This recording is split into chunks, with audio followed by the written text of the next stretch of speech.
മംഗലാംകുന്ന് കർണൻ.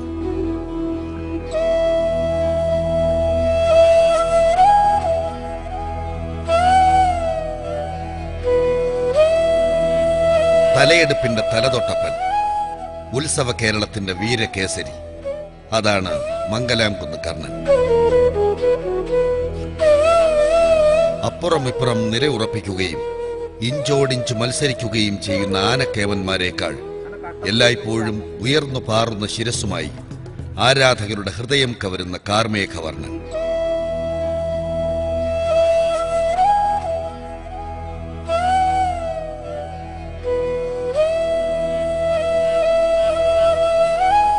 ആനകളുടെ ഉയരമളക്കുന്ന ഇരിക്കസ്ഥാനത്തിന്റെ അളവെടുത്താൽ കേരളത്തിലെ ഏറ്റവും ഉയരമുള്ള 10-15 ആനകളുടെ ഗണത്തിൽ പോലും മംഗലാംകുന്ന് കർണൻ ഇടം പിടിച്ചേക്കാമെന്നില്ലെങ്കിലും കൊടികെട്ടിയ ഉയരക്കേമനെയും പകരം വയ്ക്കാനില്ലാത്ത തന്റെ തലയെടുപ്പിന്റെ മാസ്മര പ്രഭാവത്തിലൂടെ നിഷ്പ്രഭനാക്കി മാറ്റാൻ പോന്ന മംഗലാംകുന്ന് കർണൻ ആദ്യം മനുശ്ശേരി കർണനായിരുന്നു.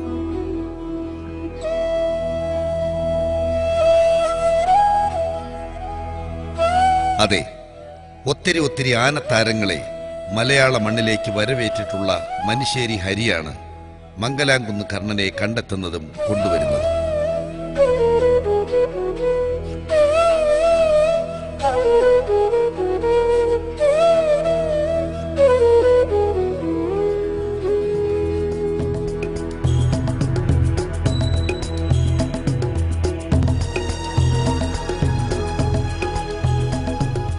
കർണനെ കർണനാക്കി വളർത്തിയെടുക്കുന്നതിലും തലയെടുപ്പ് മത്സരങ്ങളിൽ അവന്റേത് മാത്രമായ തനതു വഴികൾ രാഗി മിനുക്കുന്നതിലും ചാമി എന്ന ആനപ്പാപ്പാന്റെ പരിശീലന മുറകളും എടുത്തു പറയേണ്ടത് തന്നെ.